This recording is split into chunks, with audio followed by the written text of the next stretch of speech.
Hey there, Four States. This is Luke Taylor, and welcome to another edition of the Author's Corner here on KNEO 91.7 FM, The Word. And today we are speaking with Karl Vaters. He's actually returning to the program. He's been on in the past about his book, Small Church Essentials, and he has a new book out now that we're going to be talking about. It's called De-Sizing the Church: How Church Growth Became a Science, Then an Obsession, and What's Next. And this is available from Moody Publishers. We'll let everybody know where they can get it at the end of the program. But Pastor Karl Vaters, thanks for joining us once again. Thanks, Luke. It's good to be back with you. Yeah, and so I'm excited to talk about this book. And, there's a lot to talk about here just on the front cover of the book. So maybe to start with, what does De-Sizing the Church mean? Yeah, I packed a lot into that title and subtitle. First of all, de-sizing, one of the nice things about writing a book is you get to make words up if you want. So I just made the word up.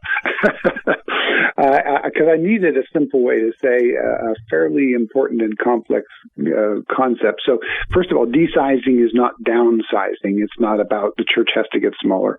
And it's not even about right-sizing, because I don't think there's a universal right size for churches. But it is about assessing how obsessed we've become with numbers in the church. For the last 30 to 40 years, we have made an increase in attendance and offerings the de facto way that we determine whether or not a church is healthy and getting better, or whether or not it's unhealthy and getting worse. And we look at almost no other factors other than the numbers. Right. And so size has become this, I believe, idol for us, and we need to step away from that idol. And so de-sizing is a word that helps to describe this process of disconnecting ourselves from numbers as a determiner of value. Yeah, I think that is something that would be healthier for us to get away from all that. And it's something else you say here on the front of the book is that it's a science and then an obsession. And what do you mean whenever you talk about it being an obsession? Wow, that's a loaded question with a whole lot to it. So let me see if I can give it to you in a fairly succinct amount of time. For the church, first of all, church growth became a science through a man named Donald McGavran, who was a missionary in India, who studied entire people movements coming to Christ and wrote about it in a book about 60, 70 years ago. And out of it came what we now know as the church growth movement.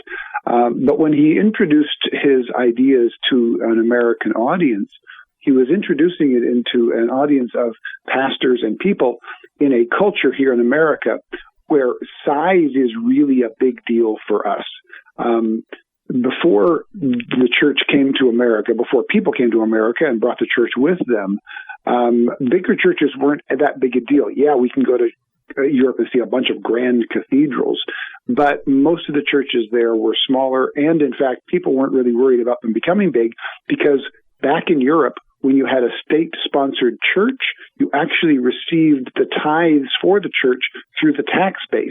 And so churches didn't need to get bigger in order to get a bigger offering. You got a monthly check from the government, or however they gave the money out at that time. Mm-hmm. But when you come to America and you've got freedom of religion, you can believe or not believe whatever you want. You can start any church you want, but the government isn't going to pay for it. And so the bigger the church was and the more of an audience you could have, and the better the pastor was at creating a buzz and at getting people to give large amounts of money, the more successful the church appeared to be. And so we started looking at these churches becoming bigger, and we started equating value with that size. And then it became this obsession to where today, when you talk about a church is growing or a church is healthy, it almost always is assumed that that means the church is getting bigger. Mm-hmm. Yeah, that's very true. And pastors are probably some of the worst about this is, when they get together, one of the first questions they ask each other, how many people are coming to your church now, or what size is your congregation? And that's just almost become the standard that we judge people by. Yeah, it really has been. I mean, for years I faced that. And as a small church pastor, quite frankly, I got to the point where I was dreading going to these meetings with other ministers, because my answer to that question of what you're running or how many people did you have for Easter was not anywhere near what I wanted it to be. And so I actually went through a real season of stress and almost left ministry. I think we talked about that when we talked last time over Small Church Essentials, because I wasn't getting the numbers up. And I've become convinced that this obsession with size has created more problems than we realize. In fact, I'm convinced that our obsession with size is the biggest unnamed problem that we have in the church right now, and it's causing a host of problems from pastoral burnout and even to moral compromise. When we have the choice between I can get the numbers up if I just compromise a little, or I can stay firm with my integrity and maybe lose some people, too often we're choosing the compromise to get the numbers up because we've idolized numbers to such a degree. Yeah. Yeah. And, it's a very human thing, or we might say a worldly way of looking at things. If you're a Fortune 500 company, that's considered one of the most successful companies in the world. But when it comes to church and our spiritual life, we don't want to focus on just the numbers. I think we want to look at it the way God looks at things. And he's probably not judging the value of our church based on congregation size. I think God looks at things a little bit differently. Yeah, he sure does. It's impossible to take an honest reading of Scripture, get to the end of Revelation, close the book, sit back and go, oh, okay, we're supposed to get more people in the room at church. That's what Jesus was getting at. Right. It's just not there. Yeah. Yeah. What's interesting to me about Jesus, he often did the exact opposite of what might be called a church growth strategy. I mean, he was constantly driving people away to preach harder sometimes. And so he definitely had a different outlook on these things than we do. He sure did. Well, if anybody just tuned in, we're talking with Pastor Karl Vaters right now. He has this book, De-Sizing the Church, and this is available from Moody Publishers. And in a few minutes, we'll tell you where you can get more information about this book. But Karl Vaters, he served in small church ministry for over 40 years, and he speaks and writes from decades of hands-on pastoral experience. He's written the Church Recovery Guide, 100 Days to a Healthier Church, Small Church Essentials, and The Grasshopper Myth. He's also got a weekly podcast or a bi-weekly podcast. It's called The Church Lobby, Conversations on Faith and Ministry. And his website is karlvaters.com. And so, Pastor Karl, in this book, you get to a section there. It's still in that obsession section of the book. And you talk about a few different specific areas where our obsession with size, where it's created some real problems in the church. And maybe tell us about one of those, like this chapter 7 here. It's called Inevitable: Why the Christian Celebrity Culture Guarantees Moral Failure. And why did you write that chapter? Yeah, of all of the dangers that this numbers obsession has produced, I think this obsession with a celebrity is the biggest, which is why it's the only problem that gets an entire chapter and why the title is so strong. So I want people to hear what the title is saying and not hear what it's not saying. I'm not saying that becoming a Christian celebrity guarantees that you will fail morally, but without question, that Christian celebrity culture that we've built guarantees that we will increase the moral failure among those who buy into it.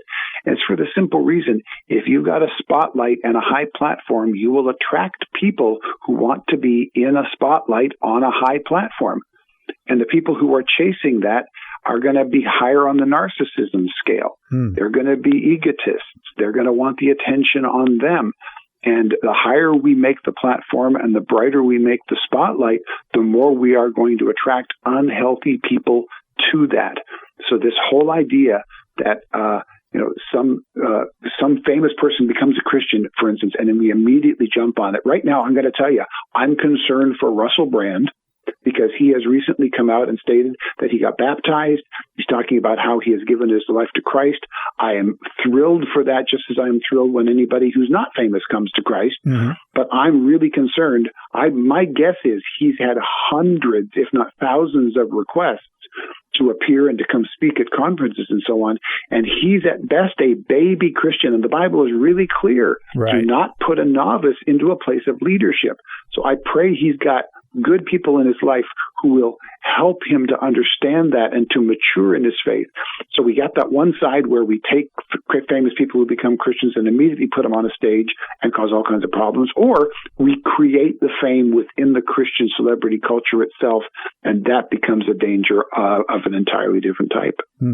And so this book here, Desizing the Church, I mean, a lot of it is probably going to be stuff that's applicable to pastors and church leaders, but I think there's a lot in here too that just applies directly to the layperson who reads it, and just kind of speaks to the church, the modern church goer, about what exactly it is it that you're wanting from church, and what are you expecting of your pastors.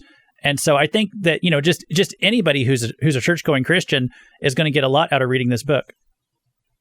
Yeah, thank you. That was my hope as well, because I'm not just speaking to the people who might become celebrities like pastors and so on, but to those of us who are going to be attracted to follow them. And if you're the average Christian who's following Jesus and reading Scripture and going to church, but isn't spending the time in the church leadership space that you and I are, and doesn't know all of the intricacies and the subtleties and the interrelationships, it's very easy from that perspective to look at it and go, well, that person's got a massive ministry. It must mean because they're the person that's worth following. They're the person who's got this Christianity thing figured out much better than my local pastor who's only got 50 to 100 people in the seat. And you and I both know that those kinds of numbers are not the standard we should be following. So this book is hopefully going to help the average churchgoer understand how to make those distinctions as well. Yeah, and I think that brings me right here to the last thing I want to ask about today. So the last section of the book, and it kind of the book lays out a lot the way that the title of the book goes, that it talks about the church growth science and the obsession, but then we talk about what's next. And what hope for the future do you have, or what maybe instruction or advice do you give for this area of what's next? Yeah, when the book makes that turn, and you caught correctly that I did design the book to exactly match the subtitle, or I wrote the subtitle to fit the book, either way. But when it makes that turn toward what next, I have 2 chapters. There are a total of 5, but the first 2 have very pointed titles. The first one is discipleship fixes everything. And the second one is integrity is the new competence. So let me walk you through the 2 of those. First of all, discipleship fixes everything. That's a really bold statement that I really considered very carefully before I put it in there, because I'm not one who thinks that you're going to find one silver bullet that will fix everything. Mm-hmm. But make disciples was the last instruction Jesus gave to his disciples before he left. So it matters. And Jesus said he would build his church. And quite often we take that job on ourselves. We're the ones trying to build the church. And Jesus is going, no, I'll build my church. Relax. You just make disciples. And I say discipleship fixes everything because think about it. As a Christian, especially if you're a church leader, try to imagine a problem in your church that discipleship won't fix. You can't. Mm-hmm. Finances, volunteerism, immorality, immaturity, disunity, bad theology. Discipleship fixes all of those things. When we're doing discipleship as Jesus designed it, then the church works well. So that's the first step on what's next. We've got to recommit ourselves to the biblical mandate to make disciples. And then secondly, integrity is the new competence. For 40 years now, pastors like me have been basically taught how to adapt better methods in our pastoring. And we've really had a methodological approach to pastoring for the last 40 years. Mm-hmm. But right now, as we're seeing people leave the church at record rates, you're not going to find a single person who's leaving the church or who's leaving their faith who says they're leaving it because we didn't get our methods right, because we didn't have good technique. But you will find people leaving the church because they say, you didn't live up to what you said you believe. It's not our lack of technique that's losing people. It's our lack of integrity. And integrity needs to be taught with at least the same fervor as technique has been taught for the last 40 years. Well, I think some really good advice right there. And I hope all the Christians out there listening, pastors as well, will take that to heart. And again, the book is called Desizing the Church. It's by Karl Vaters.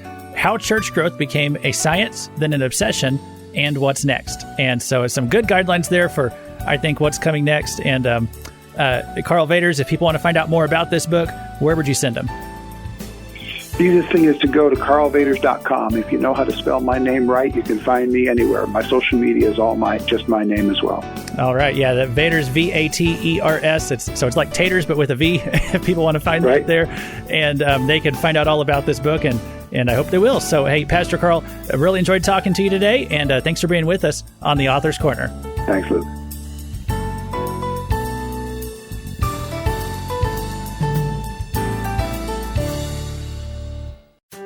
Do you have 5 minutes for God? I'm Pastor Ed Wilson, and I believe there's no better way to begin each morning than spending a little time with Him. That's why every weekday morning I bring you a short devotional broadcast designed just for that. Look up God's 5 minutes wherever you get your podcasts to kickstart your spiritual walk for each day. We'll always do it in 5 minutes or less. Have you talked to God today?